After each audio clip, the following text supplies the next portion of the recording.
And we're live. Guys, I'd like to welcome everybody to a fantastic night down here in southern Louisiana.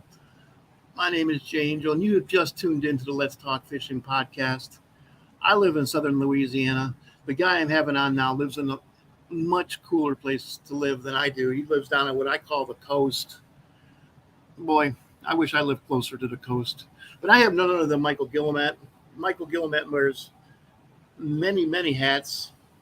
He has a Facebook group called Nothing But Redfish, another Facebook group called All About Fishing, member of Cajun Outcasts Fishing Club, fishes Cajun Outcasts Monthly Derby. Boy, I'm sure I'm missing out on a couple of his hats that he does. Anyways, I've talked enough here. How are you doing tonight, Mike? I'm doing great. How about yourself, Jay? I'm doing really good. You know, guys, I came down here, more than a decade ago, and I started fishing down on the coast, and it wasn't long after I hooked into my first redfish, and man, reared back on that thing. Wow. Set the hook on, huh? Addictive. You set the hook, and I knew right away I wasn't snagged. Yeah. What a great fish. What a great fish. I mean, what else can you say about redfish? They are something. I Man, love to fight, you know. for those of you guys who've never caught a redfish, I have a lot of friends from up north, and you can catch, if you know how to fish for bass, you can catch redfish. But guys, I mean, a 10-pound bass and a 10-pound redfish, there's no competition as far as just fighting. Yeah. And they're so cool. You know, a bass will come up and grab a topwater lure.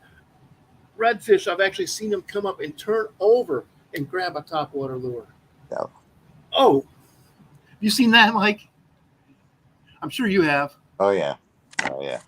That's just, actually, Calvin Duval from Duval's Cajun Starters told me that, and I'm like, man, I'll probably never see that. Next time I went fishing, I was throwing a whopper plopper, and that happened. And Gotcha. my goodness. Yeah. So, Mike, you do all kinds of things. How long have you been running? Guys, log on in Nothing But Redfish. It's a Facebook group. And these guys, they're actually friendly. They will help you with your redfish fishing. They're not going to call you names or any of that other shenanigans that happens on other Facebook group. You're keeping too many fish. I'm going to cry. Yeah, we try not to put up with any of that kind of stuff, you know. If somebody does say something, you know, then we'll message them, you know, in a nice way, and you know, say, hey, look, you know, even though your limits might be, you know, 3 fish at, you know, whatever it is, you know, these are our limits, and you know, I'm sure a lot of our members don't take what they don't eat, and you know, if they do take, you know, something that they don't eat, then they usually, you know, give it to somebody that, you know, can't fish anymore, or you know, something along those lines. So you know, we try not to let people pass judgment. Yeah. You know, the 5 fish over 16, only one of them could be over 27. Right. When you're talking reds, I brought home 5 fish one time, and I'm like, geez, I'm going to invite over the neighbors. Right. You know, that's a lot. That's a lot of. We have our first comment is from Cajun Rob Fishing. Cajun Rob actually grew up over there by Pearl River, and he said bull red country. He grew up catching bull reds over there, Pas Christian, Mississippi. Yes, indeed. You know, go ahead. One thing I cannot believe: I fished redfish in Texas, Mississippi, and Louisiana. There's just no comparison. I mean, yeah, you can catch some monsters over there in Texas, but in some absolutely out of control large speckled trout. But as far as numbers, right? I mean, you can go to I've gone to Delacroix and thrown back 15 of them in one day. Oh yeah. I've also gone there and gotten skunked, but you know. Yeah, it happens to the best of us, you know. Uh, It's yeah, I mean, I've had days where we've caught our limit, and then it was catch and release, the rest of the day, and which is a great thing, you know. So, Rob just said the Jordan River Reds. I'm not familiar with the Jordan River. Have you ever heard of that? yes, sir. We actually have a family camp on the Jordan River. You catch reds over there, buddy? I don't do a lot of fishing in Mississippi. I usually try to stay in Louisiana waters, but I have an uncle that's been asking me to go with him, so I'll have to end up trying to make a couple of trips and give you a report.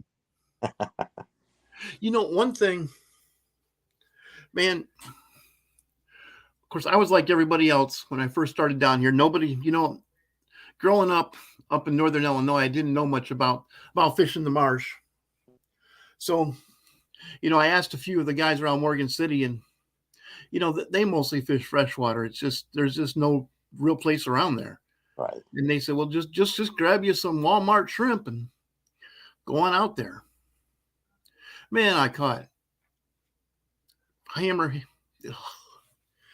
yucky catfish, hard heads, Right. I caught little bitty puppy drums, just and some things that were just nasty. Right. I think sculpins. Then I bought live shrimp and caught some white trout. And this is all down in gosh, I have no brain today. Grand Isle. Okay. Yeah, well, are good eating. Yeah, but then I was introduced to a guy named Greg Campbell. Right. Yeah. And I believe you have some of the Mojo shrimp, and I couldn't believe how much that just increased my catches. Oh yeah. Yeah, the Mojo shrimp are absolutely amazing. I use them every time I go. Most of the time, they outfish live, they outfish dead. So excuse me. But also something that I was never familiar with. As a bass fisherman, I wouldn't dream of using a cork. It just doesn't happen. Right. Of course, I fish a lot of sockeye, or crappies, whatever you want to call them. But popping corks, Right. I've asked this question of a lot of guys. What do you think of popping cork? What do you think that sound imitates? Oh, it definitely imitates a shrimp. Yeah. A Yeah. shrimp? Okay. I've seen, but this is all relatively new to me. Bass fishing. I've been bass fishing for 50 years. Right. But that thunk, thunk, thunk. I ask guys, do you have to use a popping cork? No, of course you don't have to use a popping cork, but Right. it helps. And when a fish really grabs that bait and you're using a popping cork, it makes a different sound. Oh yeah. Altogether. And that is just exciting. The couple of times I've been standing there, talking to my friends and have out live shrimp and a trout takes and thunk. Right. That is exciting. Would you mind showing one of your Mojo shrimp so that people can see what we're talking about? Absolutely. I have this is the Pineapple Express. Yes. And, look at that color, guys. You got to put it about 2 inches away from the. You see that detail, guys? And I've been trout fishing. The reason I'm talking about trout fishing here is because you tend to catch a lot more trout than you do redfish when you're going. And I have caught like 25, 30, one time even more than 40 trout on one of those things. Oh yeah. And if you want to log on and see these things, I have the scroller at the bottom of the screen, mojotackle.com. It comes from our friend Greg Campbell. Greg Campbell is the owner of Mojo Tackle. And that's the Mojo shrimp. And Pineapple Express is without a doubt. I went fishing with Captain Chad St. Pay of the Cajun Outcast Charters and also of Cajun Outcast Fishing Club. And we must have put, I can't even tell you, we put over 100 trout in the boat and several reds. And And Gary Dubriel, the vice president of Cajun Outcast, was using a few other things, but we didn't use any live bait. And I know I didn't put on anything but the Pineapple Express. Right. And go ahead. And I don't think anybody else was using anything else other than pineapple. Well, I know that Greg was using other colors because Greg wants to use everything he makes. And yeah, the Pineapple Express is a good one. I'll find that the Mardi Gras is also a good Mardi Gras, which is this the Mardi Gras, and real durable baits, super sharp hook. They've got Kevlar in the tail, so it's very, very, very flexible. Holds up very well. Because everything in the marsh has teeth. Oh yeah. And even the things they eat are nasty, like crabs are just a nasty creature. Yeah. I don't like crabs. I don't even like eating them. Oh no. Yeah. Well, it just there's a problem there with the amount of work it takes versus the amount of food you get. Right. Well, that might be because you don't know how to pick them. I don't. Remember, I'm from northern Illinois, where I come from. Both sides of my family have cattle farmers on them. Right. So I just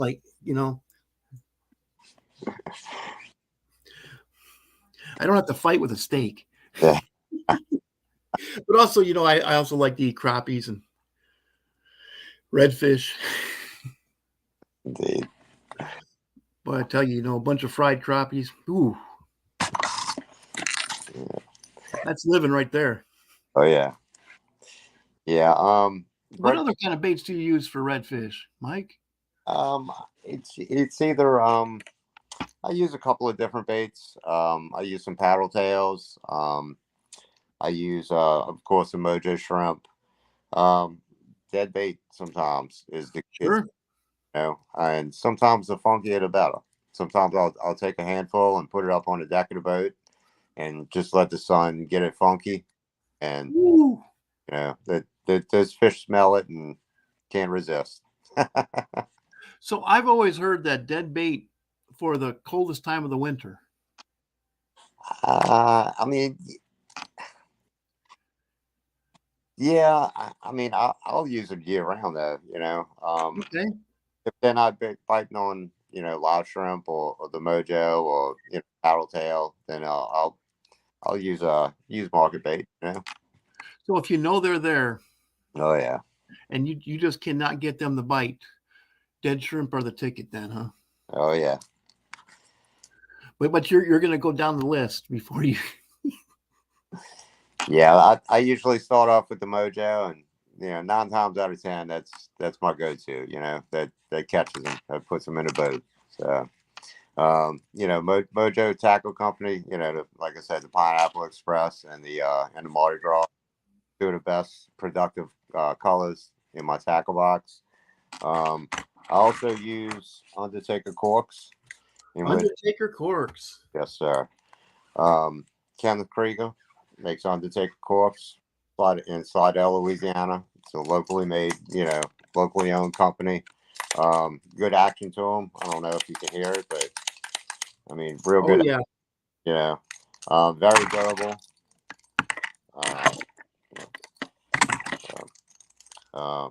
Super nice guy. Great product. If you don't have none, you should probably try to invest in some.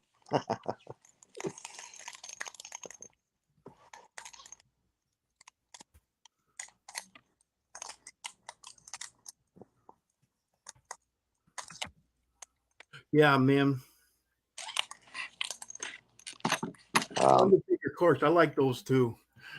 I just cannot believe that I'm using popping corks. I never thought I'd ever use something like that. I use slip bobbers for deep water crappie fishing. Right. But man, it does. Well, I was actually fishing with Frankie Filet. Okay. Over in Delacroix. Uh-huh. And he was the one who finally convinced me to do that. Yeah. He said, "Man, come on, call him in, Jay. You'll catch more." And I said, "Well, I already caught 2." just trust me. And I did, and boy, for the- Yeah. being a bass fisherman, I wanted to get into a cadence, and I stopped it, and all of a sudden I love it, man, because it was in shallow water, and that cork just started going. All right. It wasn't even going very fast. Oh yeah. A lot of the time those redfish will pick up the bait and swim with it for a minute. It was so exciting because it started moving the side, and Frankie, him, he's real excitable. Oh yeah. You got one. You got one. You got one. What is that? A hard? No, it's not. I'm not. Set the hook. Set the hook. Set the hook. Man, we're using live shrimp. It's not going to let go. Right. I don't think fish let go of. I don't think they let go. If you're using something like this, they might let go of it. Right. This doesn't. Put that in your mouth. You don't have a shad. Right. You ever use something like this for redfish? This is actually a whopper plopper. Okay. Yeah. Yeah. Actually, Mojo Tackle Company has one. It's called the Tornado, and it's similar to it. Okay.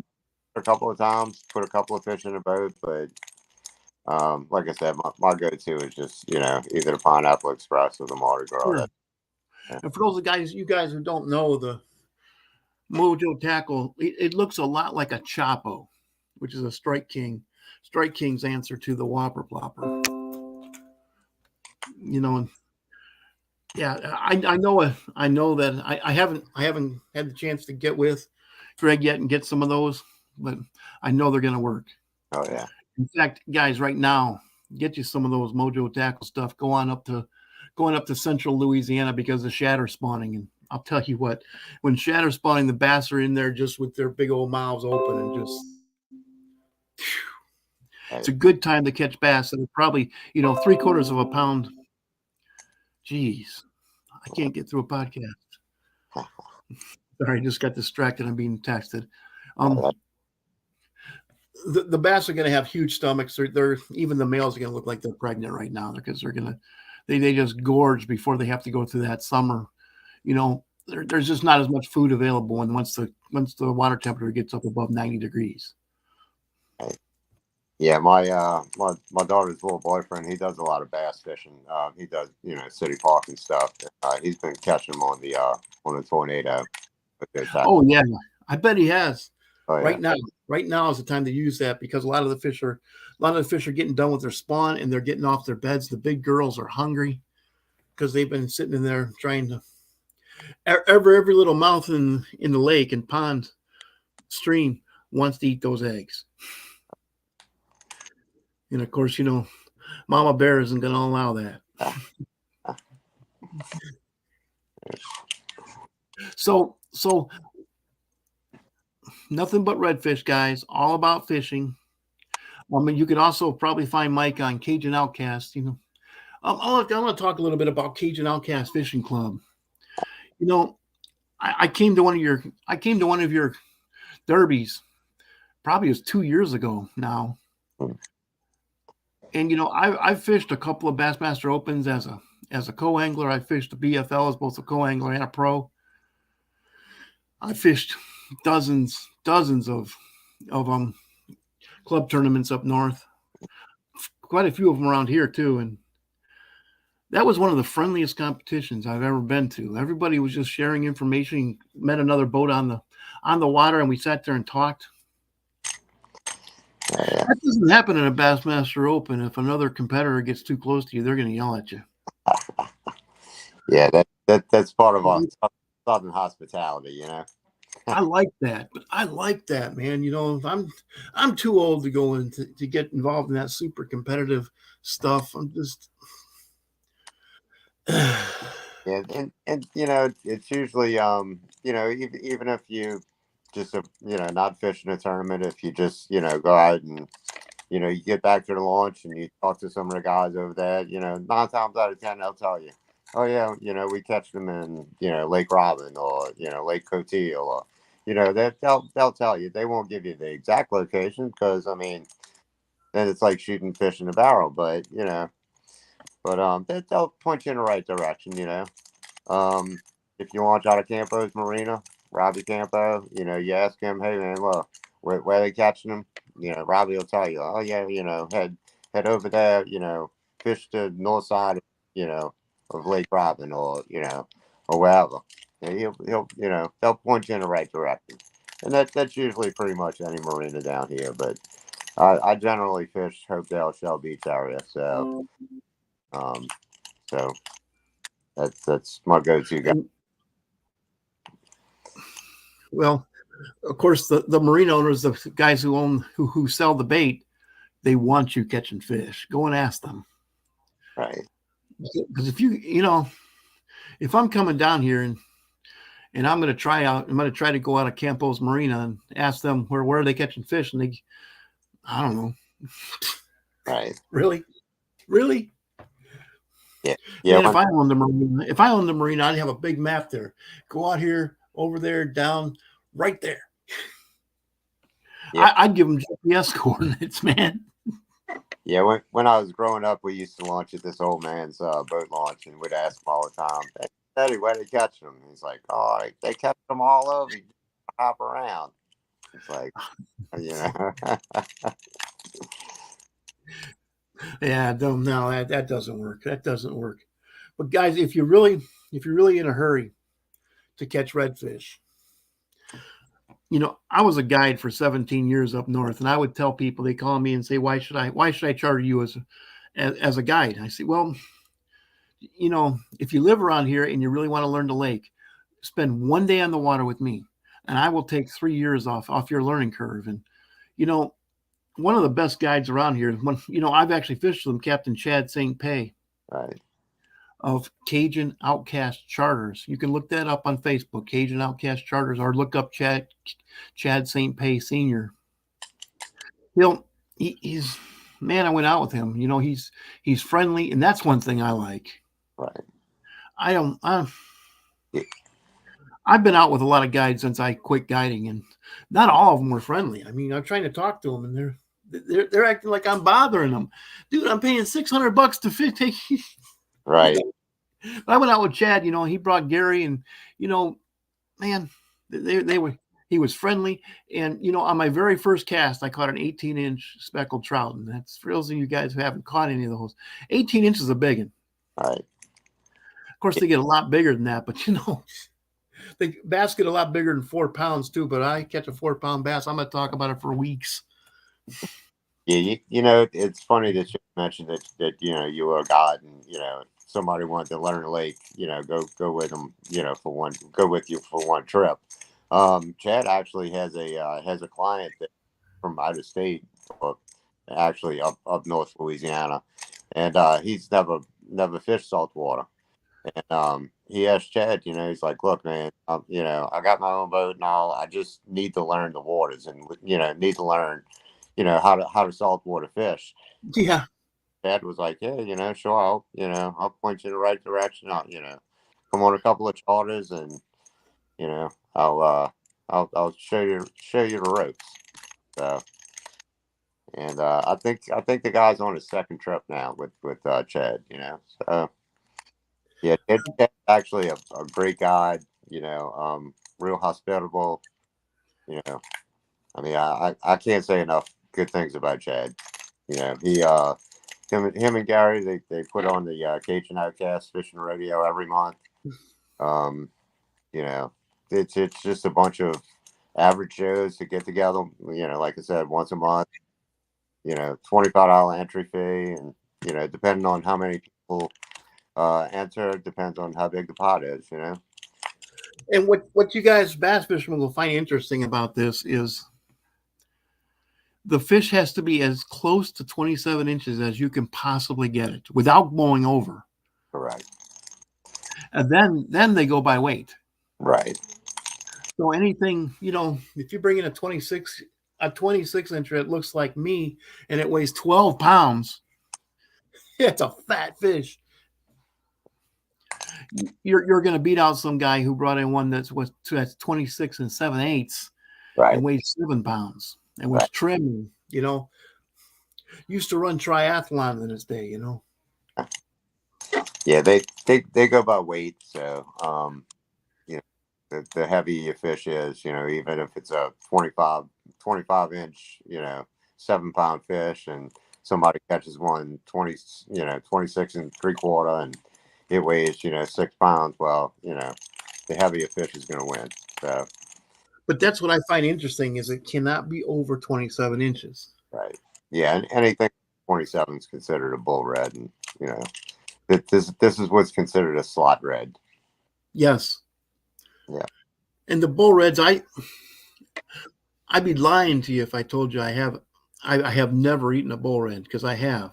Right. But probably 90% of my caught I have released. But of course, I'm getting a picture of that fish first.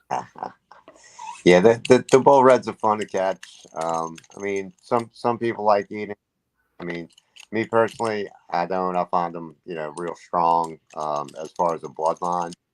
And anything over 27 inches, that's going to be your breeder fish. That's Yes. once it's going to, produce more fish. So I try to let those go. Yes, I do. I only eat certain fish, so, and I'm really picky. Yeah, to me, the perfect redfish is 16, 20 inches. That's like the perfect redfish. So. Now, to me, the perfect redfish is the one that's on the end of my line right now. Well, I like the one that's in my plate too. Yeah. Oh, yeah. I like to eat them. I had never eaten blackened fish till I came down here, and I was fishing with a guy named Tommy Adams. He's a guide over on Calcasieu Lake, and he had us over at he has a small lodge, and he had my wife and I over there, and we spent the night, and he cooked us blackened redfish the night before. Right. And that was so outstanding because you don't eat Cajun food up north. Right. They're going to sprinkle some Tommies on it, and no, I'm sorry, Tony's. Why did I say that? I've been eating Tony's for a decade now. They're going to sprinkle some Tony's on it and call it Cajun. Yeah.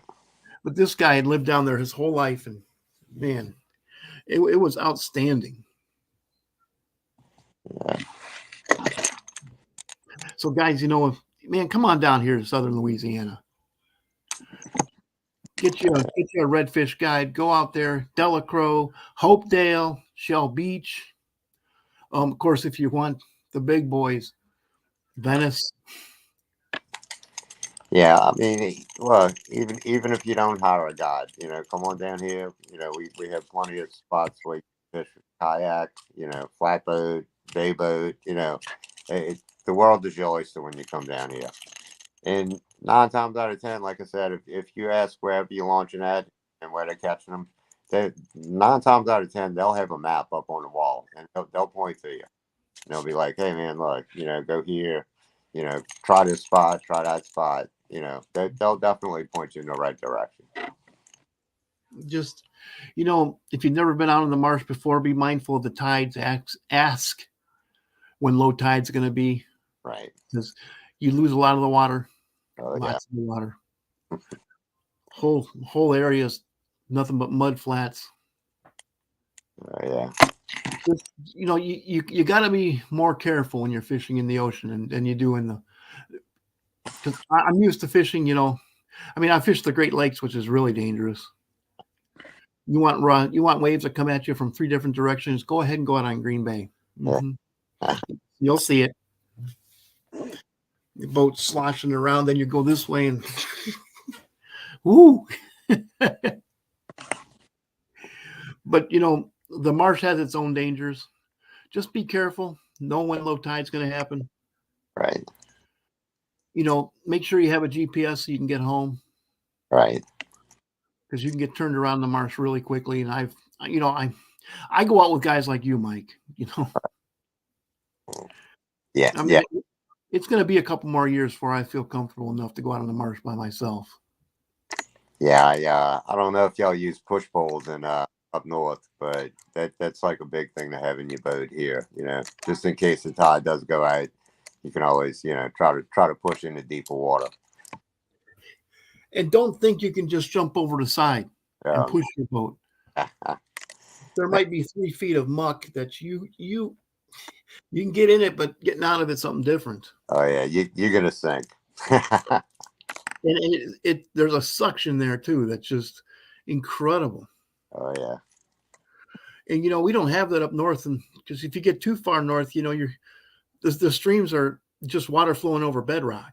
right. That's where you get crystal clear water. Yeah, It's the hard. beautiful. It's hard to fish, but it's beautiful. You can see the fish; they can see you. Let's talk about that sight fishing. Uh-huh. Man, that's something. I've done a lot of sight fishing because I've caught a lot of bedding bass, and also I fished for trout. But redfish, they don't seem to be as. Am I off base here, or they just don't seem to be as spooky as some fish that I fished for? It depends on the conditions. If you have a real calm day, then they can get a little skittish. Normally a little bit more wind, not very windy, but a little bit of wind, got a little ripple on the water. They can't see you as well. It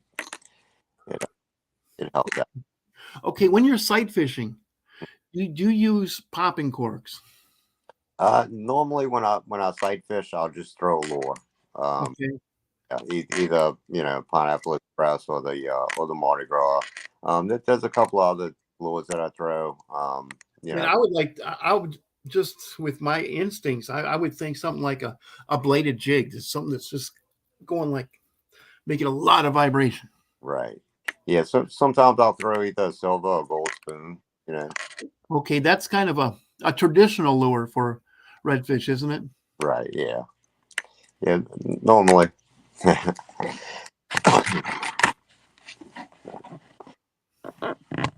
Man, when I got down here, the boys of market in Morgan City were telling me sparkle beetles and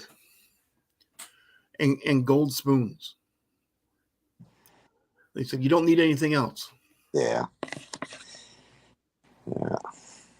That would be like, man, I can't even equate that to bass lures anymore.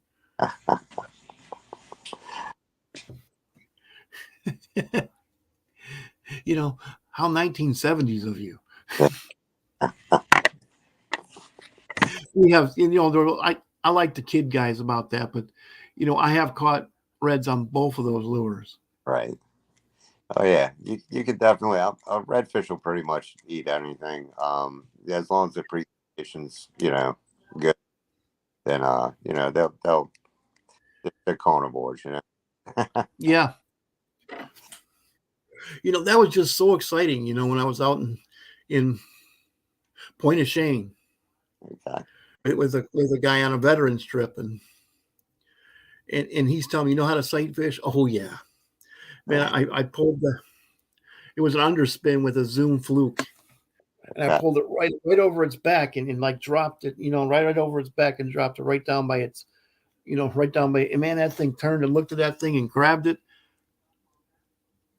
Is it that easy?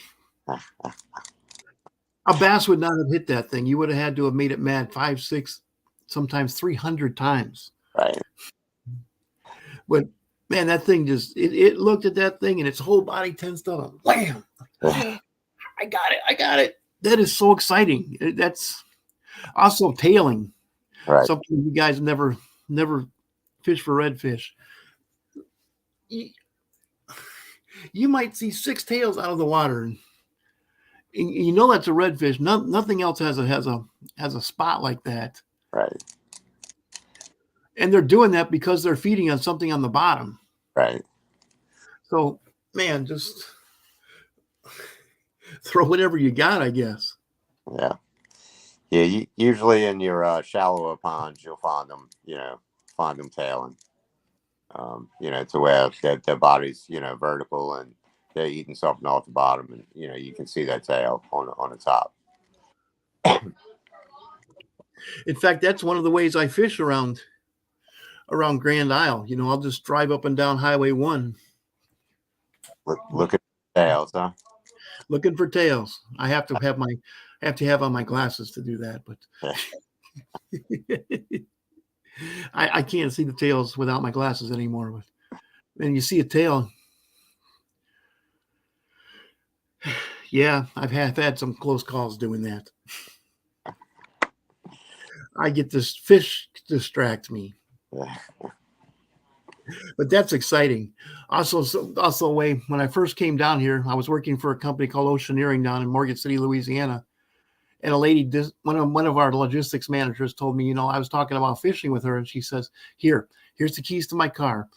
She said, look up on your phone, Grand Island. She was telling me go to Elmer's Island, drive up and down until you see birds. Right. She was spot on, man. I mean, I saw birds probably the third time I drove up and down that beach. I saw birds, stopped and started casting a fluke, and I caught fish doing that. That's so exciting. I thought, man, what would I do down in the ocean? I don't know how to fish in the ocean.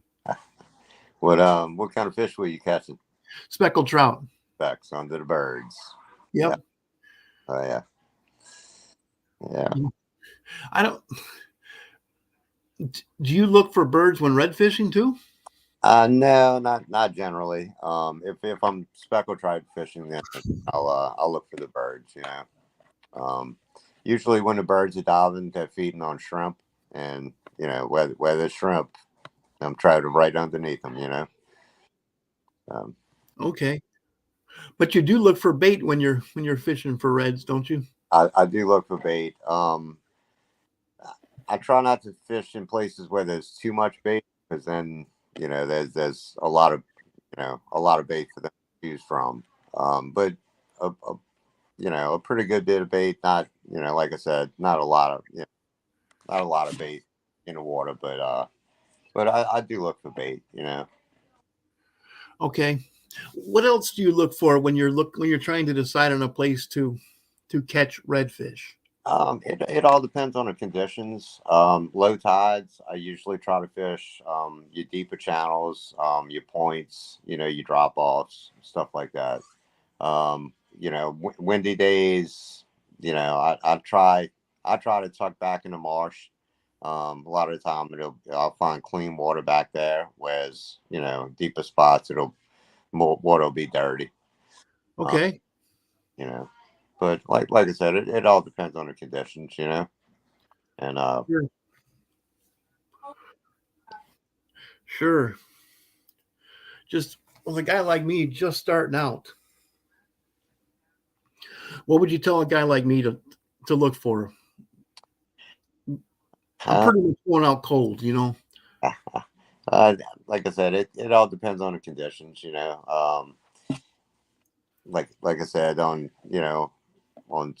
certain days, I'd look for drop offs, fish points, um, you know, and like I said, the windier days, you usually want to try to tuck away from the marsh, away from the wind, and try to get back in the marsh a little bit. Um, you know, The one thing I have learned is moving water.